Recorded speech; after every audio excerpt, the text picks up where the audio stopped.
Brother Paul. All right, so we're going to get in the middle of this.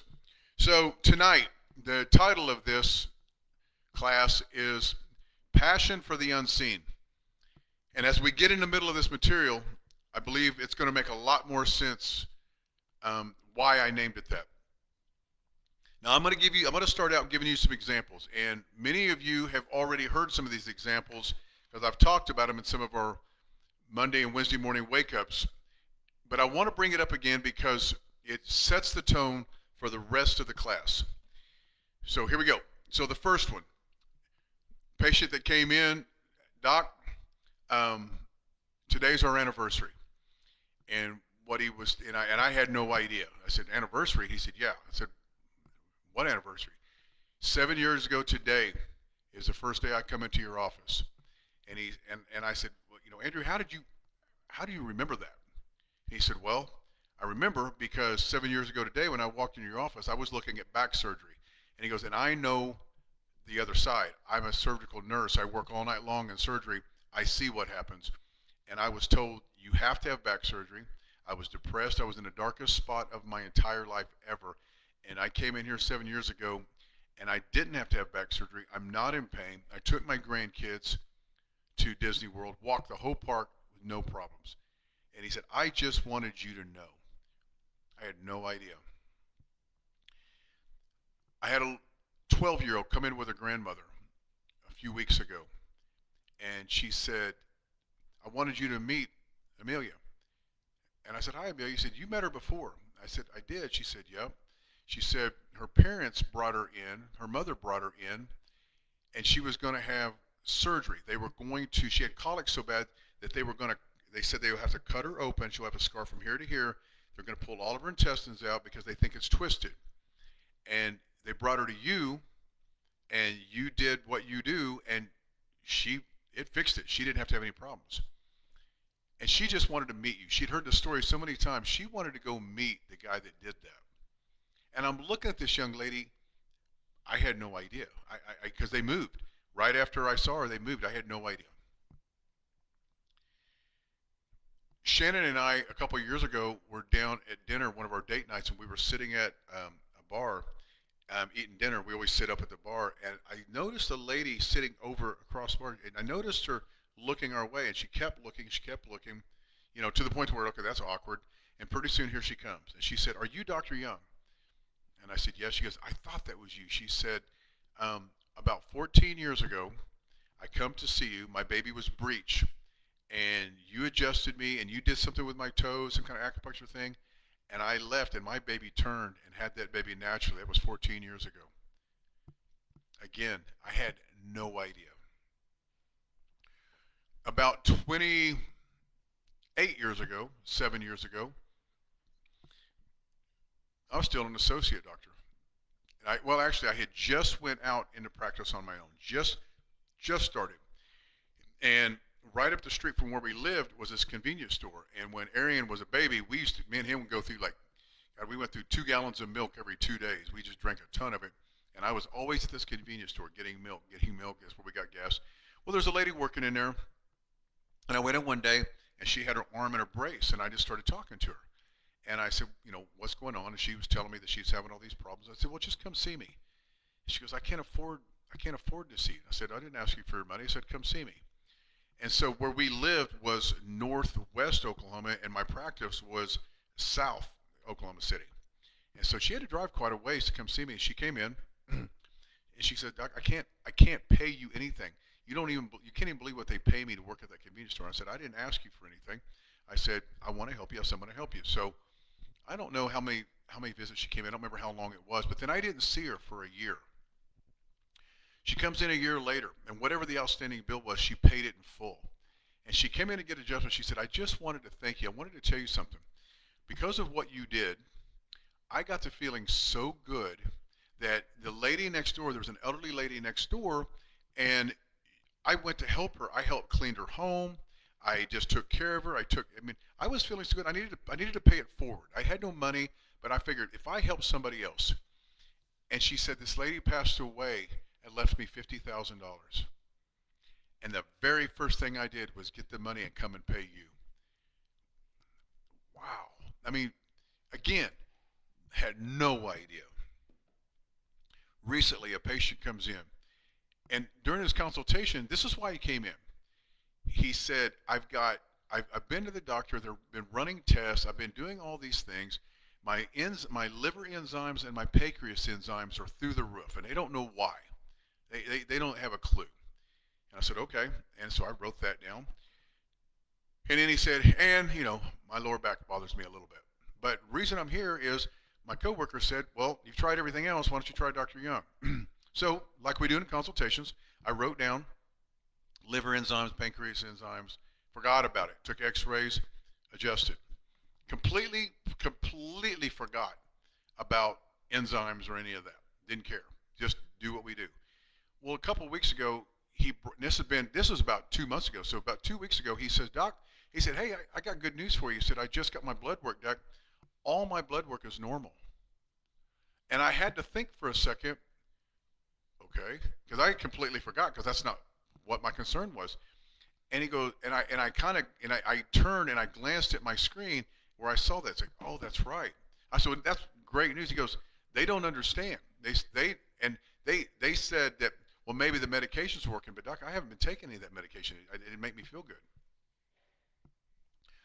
Family comes in here recently that I've been taking care of off and on, and when they first brought their son in, gosh, 12, 14 years ago, he was struggling with depression. He was failing out of school.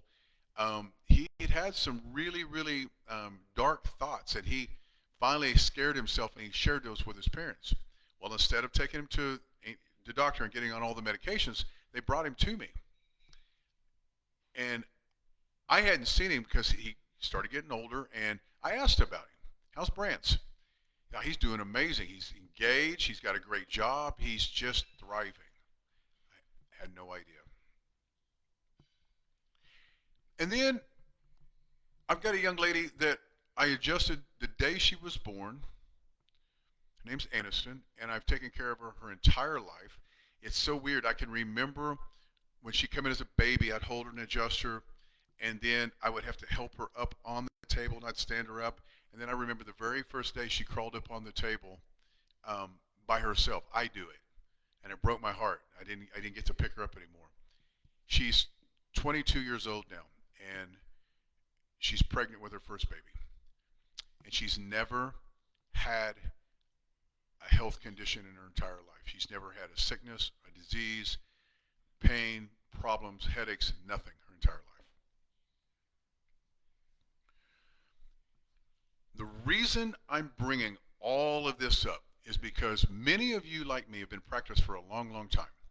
And we start taking for granted these things. And then what we do is we lose sight of the power behind the chiropractic adjustment therapy. We see, sometimes we get the pat on the backs about how great they're feeling. And then other times we get, I'm not feeling any better. When are you going to fix me? But there's so much we don't see. And this is why I want you all to, and many of you that are listening right now or that will be listening in the group, you're new in practice. You're either right out of school or you're in the first 5 years. I'm going to say the first 10 years you're fairly new.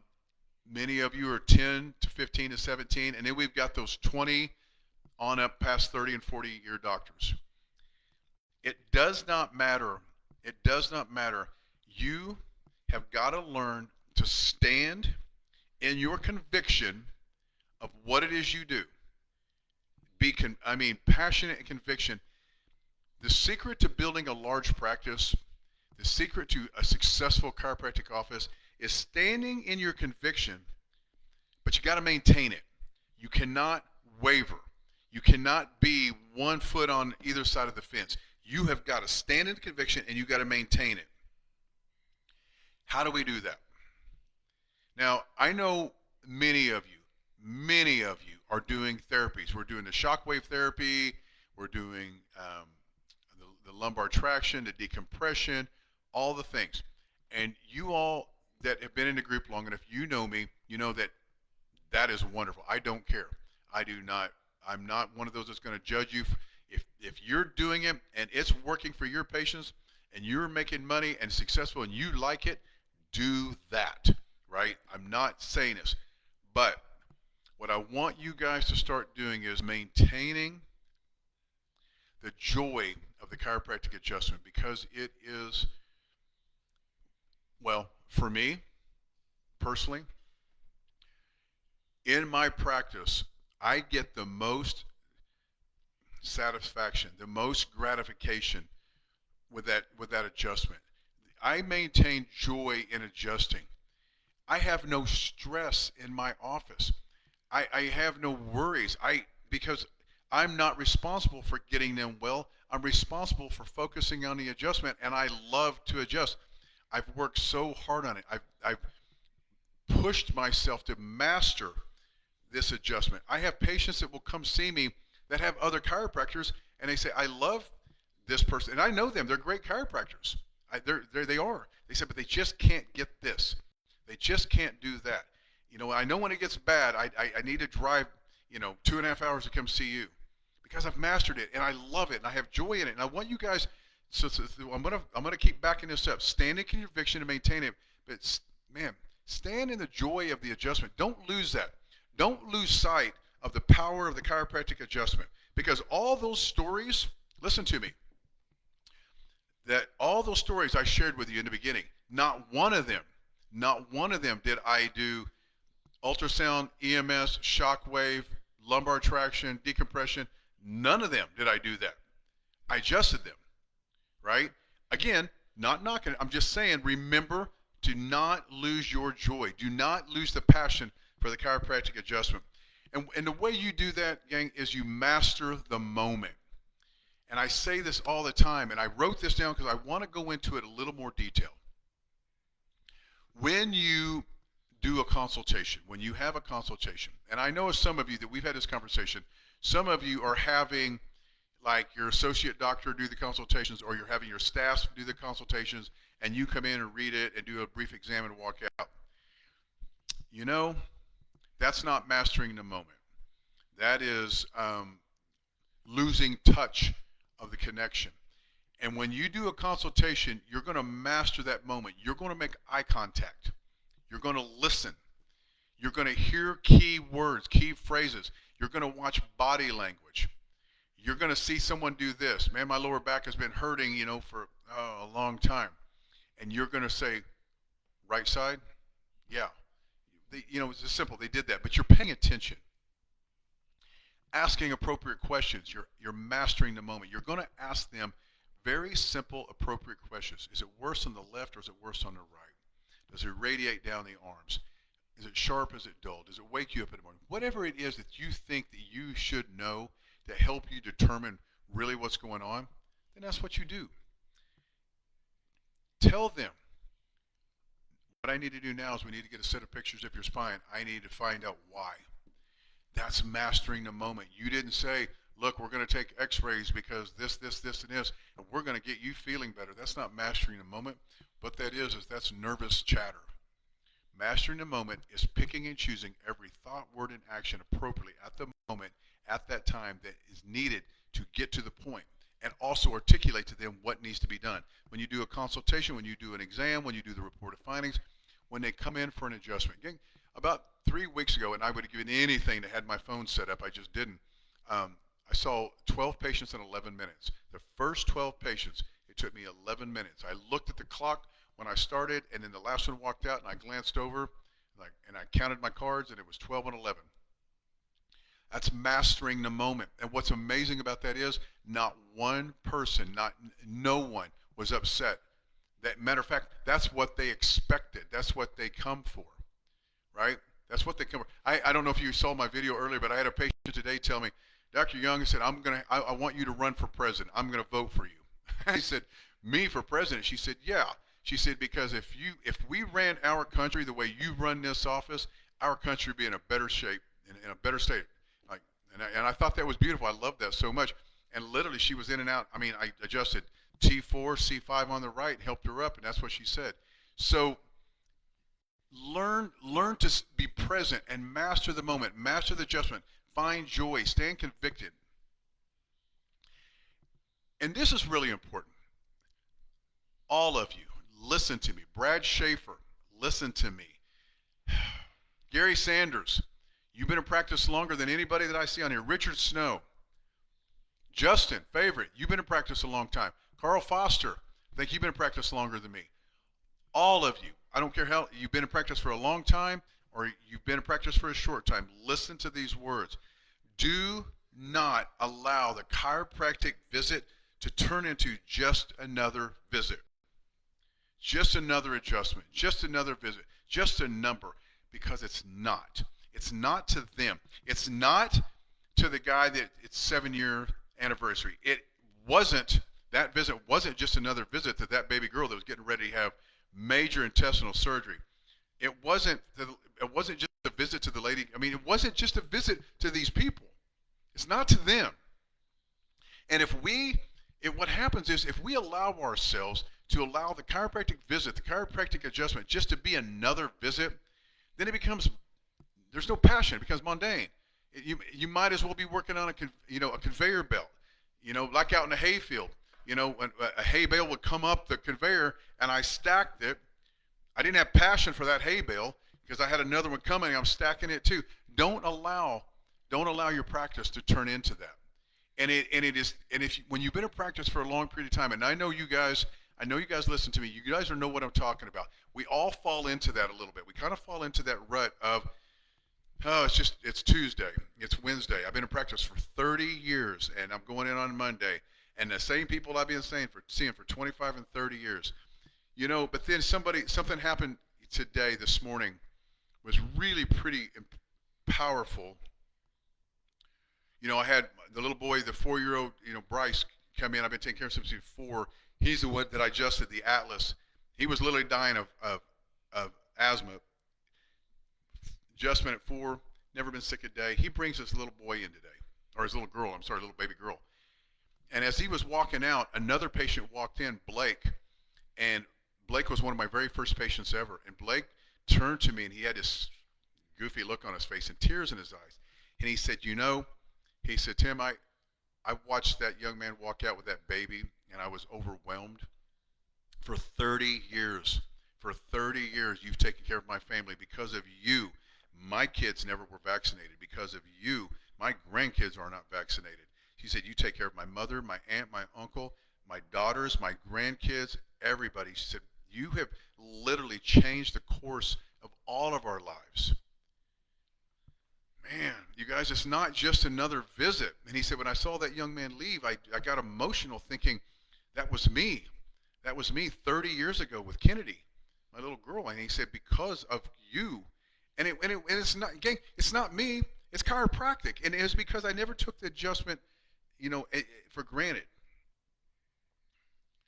So the reason I named this talk Passion for the Unseen is because when you are present in the moment and when you have joy in the adjustment and when you are convicted in what you do, the principles of what we do, you will never see the majority of the results that you get. You'll never see them. You'll never know about them. Just like Aniston, 22 years old, pregnant. She's never been sick a day in her life. I didn't see any miracles with her, but she is the miracle. Her health. You go find me another 22-year-old young lady that's pregnant that has basically never been sick other than a cold in her entire life. No medications, no vaccines. You go find me one other than a chiropractic child. It's going to be hard to find. That is the miracle. And think about all the patients that you adjusted that maybe, just maybe, because you were paying attention, you took the pressure off the vertebral artery on C1, C2. You removed the stress from that vertebral artery, and they don't have an ischemic attack, or they don't have a heart attack, or whatever. Who knows what that may be? Maybe you adjusted the fifth lumbar, and the sciatic pain with one adjustment went away. I've seen it. I've seen it a ton of times. And because that happened, they are happier. They're not, I don't know if you guys have heard this story. Who told the story? I can't remember who it was. One of the doctors that spoke at Focus told the story that he was adjusting this patient and didn't really understand, he started getting better. He said, well, how are things, going? And he had brought his daughter with him that day to the office. And he said, yeah, I guess I'm better. I haven't really seen any changes. And his little girl said, Daddy, I see changes. He goes, really? He goes, yeah, you're not beating me as much. I mean, there wasn't a dry eye in the place when I can't remember who told that story, but again, you don't see all the miracles from that passionate chiropractic adjustment. So don't allow it. Have passion. When you make an adjustment, know that you've made a difference, that you've changed lives, that you created something special in that moment. That's why you master the moment. It's not just another moment. And what happens is when you start getting wrapped up in pain conversations, when you start talking about, does this hurt, does that hurt, how do you feel, it steals your joy. It is the worst feeling in the world. I don't know how some people do it, that's all they do. That's why medical doctors, I'll tell you, my best friend, before he passed, he was a medical doctor, and he told me he went into family medicine, and he said, it is miserable. I hate this. He said, all I do all day long is listen to people complain about their pain, and they want a medication. And he said, I know that the medication is what's causing it. I'm taking them off their pain medicine. I'm taking them off their medication. I tell them they don't need it. Now they're trying to run me out of town. I mean, they're like creating all kinds of problems for me. So he left family practice and went into emergency medicine. He said he was miserable. Well, that's what some of us are doing. As soon as you ask a patient, hey, how are you feeling today? You feeling better? You're not. Oh, well, I don't know. Maybe we should put some ice on it. Pain conversations will steal your joy. Your job, just like Reggie, I read that quote the other day when Reggie, that the biggest misinformation that the chiropractic profession for the last 130 years is that we get rid of pain, because we don't. We can, but we don't have to. The body can heal. It doesn't have to. What we can do is we can look for the restriction, we can look for the subluxation, we can look for the stress in the spine, and we can find joy in the moment. We can find joy in giving that adjustment. We can have passion for the unseen. We don't know what's going to happen, but I know if I give an adjustment, I tell my patients all day long, you are going to have the best day ever. And they'll say some things. They'll say, how do you know, doc? Because that was one of the best adjustments I've given all day. I love that. I'm celebrating that. I say that because I freaking mean it, because when that bone moves, I've got 30 years and I don't know, damn near 1 million adjustments. I know when I feel that, things are happening. And I don't know, maybe I'm doing planting placebo effects in their brain. I tell them they're going to have a great day and they do. I don't think so, right? I don't think so. So do not let the pain conversations, don't have them. Master your moment. Pay attention to what you say. Just make sure they're focused on why they're coming, and it's not because of their pain. I got to talk about this because it's come up in many coaching calls. Do not ruin your day with unnecessary responsibilities. And I'm going to give you some examples. You are not responsible when you're adjusting patients if the copy machine is out of ink. That is not your responsibility. And if you don't have a CA and you're the only one in the office, it is not your responsibility right now. It can be that at lunch. It is not your responsibility that they had to drive an hour. It is not your responsibility if they, spend all their money at the casino and they can't pay your bill because their neck and shoulders hurt from pulling slots from me. It's not your responsibility. And what happens is, y'all, we start taking on the responsibility of everybody else's job or everybody else's responsibility, because for some reason, as chiropractors, we think that it is our responsibility to worry about all that. And so and I did this with your all CAs on a CA group. I'm gonna tell you what I told them. So when a patient comes in, they knew they were going to go see a doctor. They knew that. And they understood before they ever come in your office, unless you're giving them some sort of, Groupon or some sort of Facebook ad, that they know that it's going to be $19 for a full set of x-rays and exam and all that. If those are a different breed. I'm talking about everybody else. They knew they were coming to see you. They knew they were going to have to pay. That's their responsibility, not yours. Now, they're going to come in, maybe the way they're dressed, maybe you find out they're a college student, maybe you look out and see the car they drive, whatever it may be, you make the determination, or your staff makes the determination. We're going to talk about staff in a second, that they can't afford it, or 32 visits is a lot for somebody that's got to drive an hour one way, or whatever that may be. If you are going to take on the responsibility of their financial health, of if they can afford it or not, then you've got to take on the responsibility how they save their money, how they invest their money. If they spend their money wisely on the weekends, are they saving for college fund? Do they go to the casino?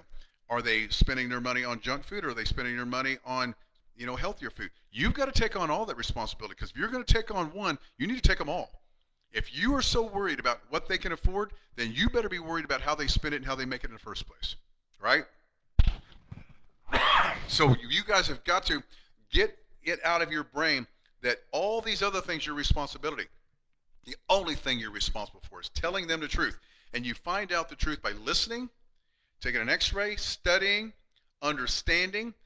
Tell them that this is the problem and this is what it's going to take. You tell them the truth, and then you master the moment. You have joy in the adjustment. You become a master adjuster, not a manipulator, a master at moving that bone. They come to see you because no one else can do what you do. If you do that, you'll have more joy. Do not allow unnecessary responsibilities to bog you down. All right? Now, the entire team, everybody in your office needs to understand this and have passion for this value in chiropractic. Excuse me. So, here's what happens sometimes. Not all the time, but sometimes. You may hire a CA that comes into the office, and they've never been to a chiropractor before. They don't understand the value. Maybe when you first get started, your wife comes in or your husband comes in to help. And we've had husbands come in that quit their jobs to come in and become the office manager to help out. Wonderful. I love that. Shannon came in when we first started, and she ran the show. But sometimes your CA or your wife or your husband, they do not quite understand the value in what it is you're providing, because you do it at home. You adjust them, and what's the big deal? You're just, you adjust them, and they don't have any problems, so they don't really care. They don't understand what it took to you to get through school unless you were there with them. Sometimes you don't understand. They have no clue what it was that created this degree, created this office. A lot of times what happens is we take on the responsibility that, well, we can't, if I was to tell, when I was 24 years old, if somebody would have told me, $1,700, I couldn't afford it, so they can't afford it. You and your staff, your team, have got to get on the same page, and you've got to say, look, we're a professional chiropractic office. We're not McDonald's. We're not giving a dollar menu. We are a Michelin 3-star chiropractic office. We provide service that no one else can provide, and we will stand passionate in our convictions. And these are our charges. And I want you to think about something. 5 people are sitting in your waiting room, and you make the decision, you make the determination that 2 of them can't quite afford it, so you charge them $30 instead of $50, but the other people are charging $50. What if they found out? If you're only going to charge $30 for them, you better charge $30 for everybody, because that is disrespectful. So I want you and your team to get on the same page, and I want you to discuss, gang, I want you to talk to your staff and talk to your team about what we talked about. Let me ask you all a question.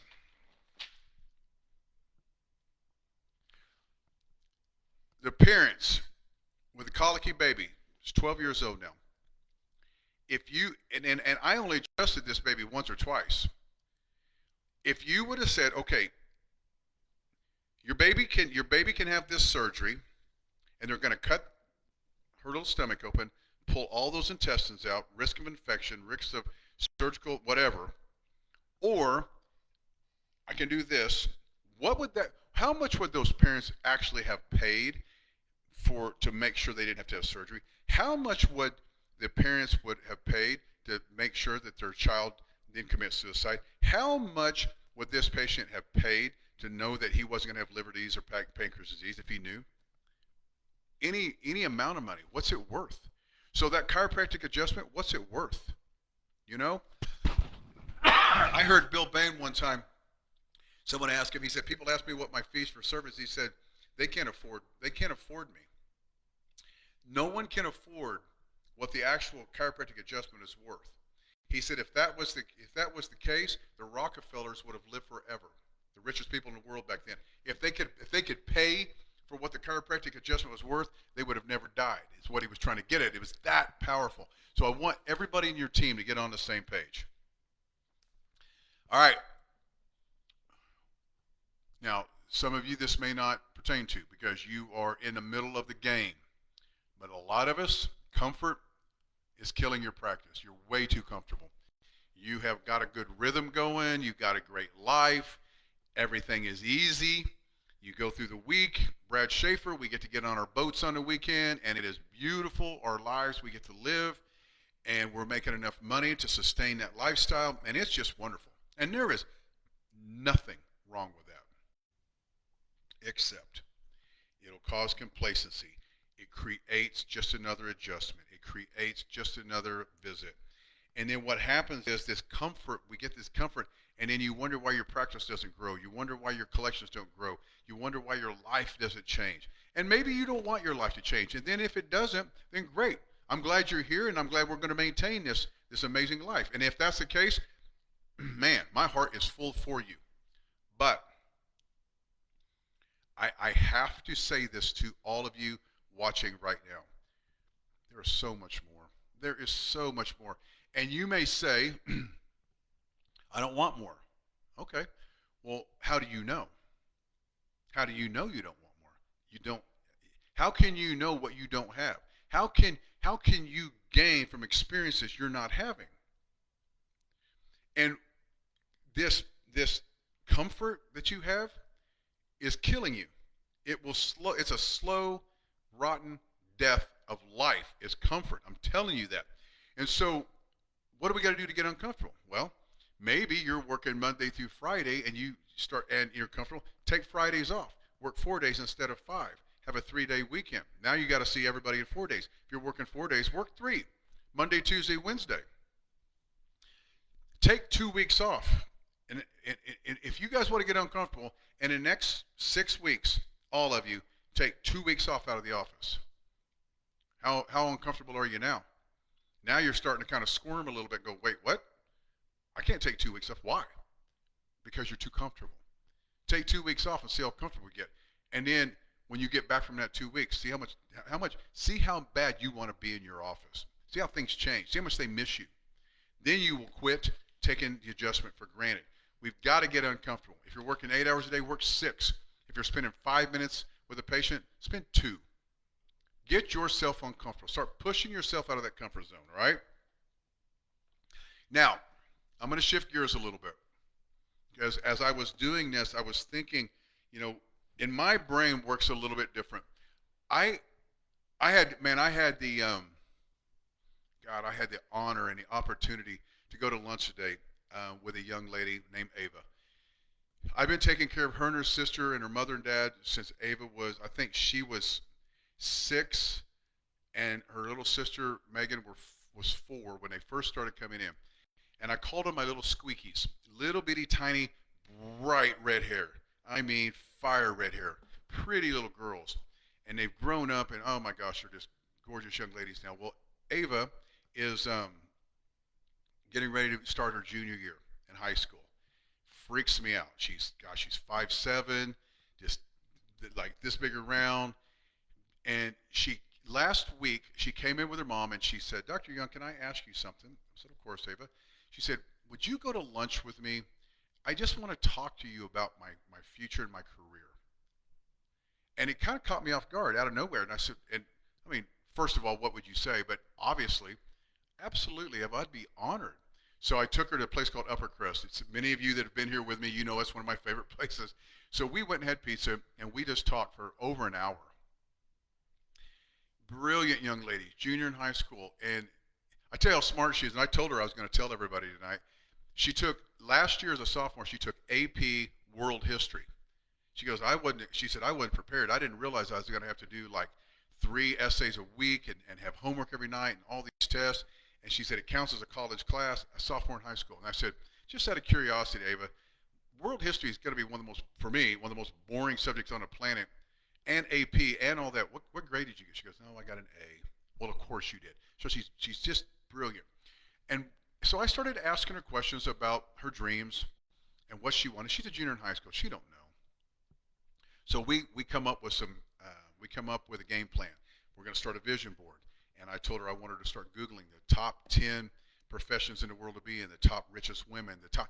I said, I want you to start dreaming and thinking outside the box, Ava. I said, what we're going to do is we're going to look for a career that no one ever thought about, and you are going to be the best at it. And so I got her just and having so much fun. She left there just on fire. It was a lot of fun. Well, I got to thinking, and I added these notes lately or later. Years ago, many years ago, I got a phone call.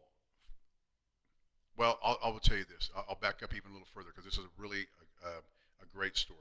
Oh, and before I go into this final deal, if you guys have questions, I want you to start thinking about it right now because that way we have time for questions. But um, gosh, 25 years ago, however long, I was at a state association meeting and there was a chiropractor there. And the only reason I went just because I was just causing trouble. And I heard a chiropractor and he said, they were talking about back then, this was, gosh, 1990, no, probably 99, 2000, maybe 2001.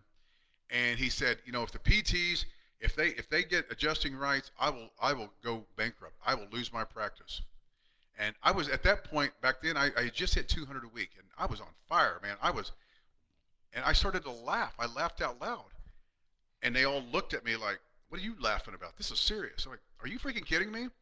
Let them manipulate. They ain't taking anybody from me." I mean, I was losing it. I was having so much fun in practice.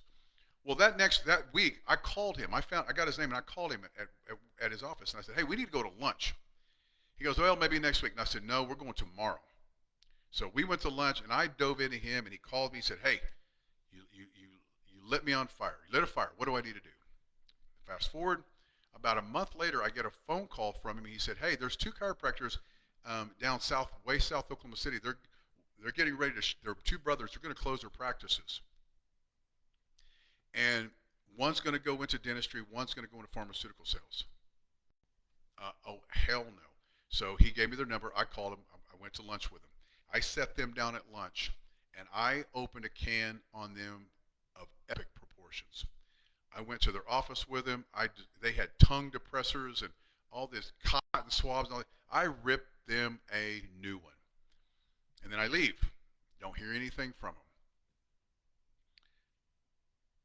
About 5 months later, it's Christmas, and I get an invitation. We please come to our Christmas party. So Shannon and I, we go down. One of them walks, they both come up. One of them handed me a piece of paper, another one handed me a piece of paper. One of them handed me a piece of paper.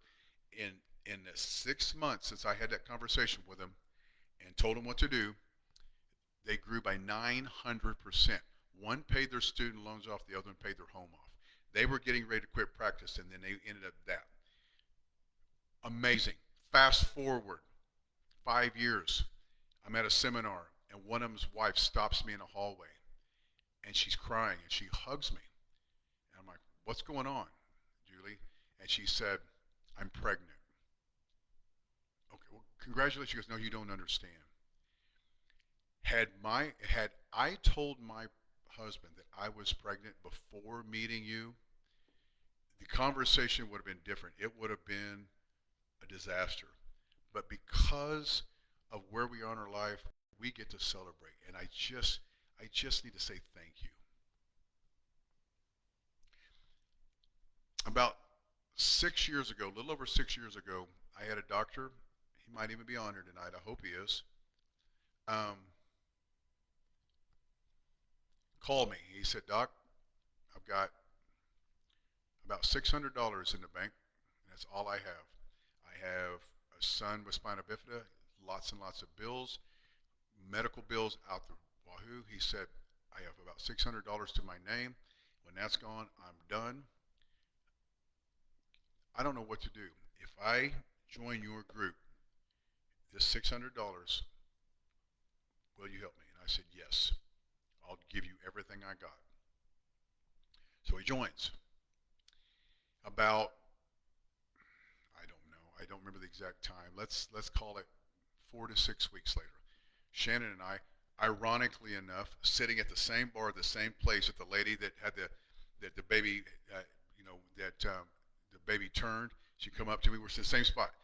I'm sitting there. Shannon gets up and goes to the restroom, and I check my phone and I get a message. It's from him with a picture of him and his wife. He goes, "We're out to dinner. I took my wife on a date, and I don't even care what the bill is. Just a few weeks ago, I didn't know if I was going to be able to put food on my table to feed my family, and now I get to date my wife." And I set the phone down, I turned it over, and I literally started to cry. And Shannon walked up and said, "Alan, what's wrong with you?" And I just showed her the phone, and she just shook her head. She said, "You love this stuff, don't you?" BJ said, "You never know how far-reaching something you think, say, or do today that can affect the lives of millions tomorrow." I'm going to be speaking at Mile High next month. One of the other speakers, Seth, was my patient when he was 6 years old. And I've been taking care of him his whole life. And now he went on to be a chiropractor. Now he's out in Denver and he's killing it. And now he's getting to be speaking on the same stage that I'm speaking at. You never know how far-reaching. Gang, when you have somebody come in your office for a consultation, and when you're looking at them, it's not just a consultation. You're looking at a human being and the potential that their lives, their future will be different because of you and what you know and your conviction in what you do. The potential that you have to change a life is astronomical. It's hard to fathom because you don't see it. Many times you don't see it. And the opportunity that we have through a chiropractic adjustment to remove the interference and allow a baby dying of asthma to express and never be sick again, to allow a colicky baby not to have surgery, to allow a surgical nurse not to have surgery, to allow a depressed child not to commit suicide. You don't know. You don't know. And if you take it for granted and it's just another visit, you'll never know. You'll never know. And you'll never allow them to express. But I promise you, all of you, there is a chiropractor, there is somebody somewhere that you could reach out to and just say, "Hey, you know, I've got a great life. I've got a great practice. I'm doing really well. I'd just like to help. I would just like to help." And I will tell you, for every doctor that I have been able to help that accepted my offer, there's been 10 plus slam the door in my face. "No, thank you. I don't want anything to do with you. You're out to get me. You're out for something." "No, I'm fine. I'm doing fine." Okay. But for 10, 15, 20 that say no, there's that one. And it's kind of like your practice, right? You know, Jerry, chiropractic works for your wife too. And your kids deserve to be adjusted. I would really like to make sure that their nervous systems are working fine. I'd like to make sure that they never experience what you're going through. Now, maybe 10 patients say no, but what if one says yes? I'll bring them in. Was that not worth it? If you talk to 5, 10 chiropractors at a state convention, or you host a garage night or whatever, you just go to lunch and say, "Hey, I've been part of this program and the material really helped me focus. It really helped me stay on point. It helped me remember not to take the visit for granted. It made me understand that if I have passion for the unseen, I can make a difference. Maybe it'll make a difference for you." What can we all do as a group, right? Now, I hesitate to share that with you only because of my past insecurities. I have to say, I'm going to admit my own past insecurity, because the last thing I want, and I know that you, the majority of everybody on here, Jake Polzin, Denise, all of y'all, there's so many of you on here. Gary Sanders, Richard, you all know me so well. You know that there is not, that bone doesn't exist in me. I truly mean what I say. I care about people. And so I'm not bringing this up to try to manipulate you guys into bringing more people in so I'm more successful. But damn it, if you have gained knowledge and you are more successful because of this, I mean, Katie Short, was it Katie? Who was it that just texted me? Um, this is what I got this week. Um, let's see. What was it? Oh, hit 191 last week with one CA. 200 is on the horizon. 10 words or less. Oh, here it is. I think this was Katie. Appreciate. By the way, July was a record collection, 66,000, and she took 11 days off in a row. You know the only thing better than having a practice that you can collect $66,000 in a month. You take 11 days off in a row and you love your life. You know what? You know what's just as good at that is to help somebody else do that. Because when I get these messages, there's just not a better feeling. So I'm going to take it back. It is self-serving. I do have an agenda. I love, my passion is to help other chiropractors, help other people. And I just know I could help a lot more. We could help a lot more if we work together. All right? So do not forget what I said. Stand in your conviction. Maintain it. It's called discipline. Don't get up in the morning fired up like someone lit you on fire, and about 10:30 you decide to take a cold shower.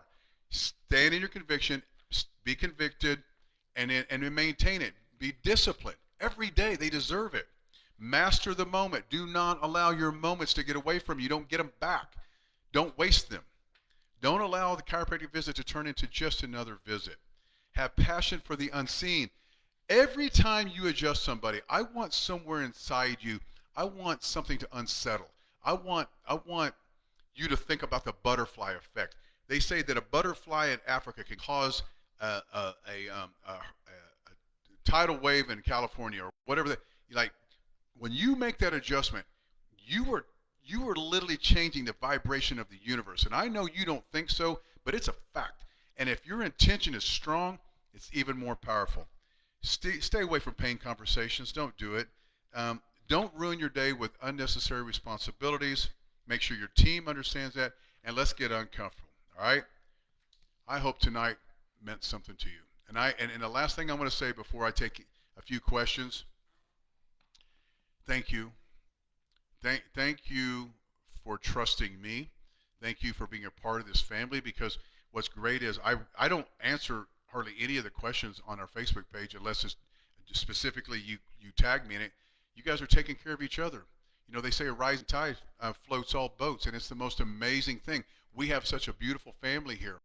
I don't know how many doctors have dropped out of the group, and then a few months later they come back and they message me and say, can I please come back? I miss everyone. I feel like I'm on an island by myself, but when I was in a group, I have a family that I can reach out to, okay? So do not forget that Whitefish is coming up. If you guys haven't scheduled that, I would get on it, because it is literally September 20th and 21st. It's one of the most beautiful places in our country. We're going to get to spend time together, hang out together, just really fellowship, just really get to know each other. It's one of my favorite things is to get to know everybody so much closer. And then you guys get to make friends, and you get to understand that these people that you see in a Facebook group, they're actually real. And then not only that, we'll have a 2-hour philosophy. I'm going to do 2 hours. I want to go deep philosophy. We're going to make our brains hurt. And then Mile High, all my Denver doctors, I'll see you September 28th up in Denver. And then, we'll be in London. All my UK doctors, you'll be watching this tomorrow. It's today for you. I'll be out in London November 21st, 22nd, 23rd, or 22nd, 23rd. Hey, if you guys here in this country want to take a break, go to London. Come to the workshop. Listen, you can go to London. You can go up in the countryside. You can do that whole UK trip, and you can come to the workshop or the adjustment class and write it all off. See, thinking. All right. Oh, and then we have our Dallas workshop. Is Saturday, November 2nd down in Dallas. Sign up for that. It's going to be a good one. So, I love you all. Hope tonight was worth it. Do we have any questions? Jake, heading to Europe for 2.5 weeks at the end of the month. Hey, send me where you're going, and if I've been there, I'll tell you the best restaurants to go to, Jake. Alicia, going to be out of the office for 4 weeks. Feeling uncomfortable. I'm already feeling ready to be back. Oh, Lele. So she's going to be out with some, little minor surgery. She's got to get some things taken care of. Sister, you're going to be fine because you've set your practice up so strong and so solid. And that's what's great about our knowledge and our coming together and working together, that we take care of each other. Hey, Che, glad you're on here. All right. Devin, good. Montana's going to be amazing. I guys want you to be there. All right, David, will Whitefish be recorded? No, David, Whitefish won't be recorded. It's just a 2-hour philosophy talk. I don't record those. Those are intimate. When we show up to those, it's intimate and it's us. It's an energy. I don't want to record it. I don't want to take away from the power of what's getting ready to happen. And then there's going to be a major announcement at Whitefish, what we're doing next year for the retreat. So I'm going to wait until Whitefish so you guys all hear about it. Denise, I love you too, sister. Miss you. All right. We don't have any questions at all. I don't see any. Make sure I didn't overlook anything. If I overlooked your question, then just send it to me, messenger, text me. And if there's nothing else, again, thank you. I love you. Please reach out if I can do anything for you. If you're having a hard time getting on the schedule, just message me. We'll make it work. Have an amazing evening. Get in that office tomorrow and turn it on. Go have a great evening. I love you all. Bye.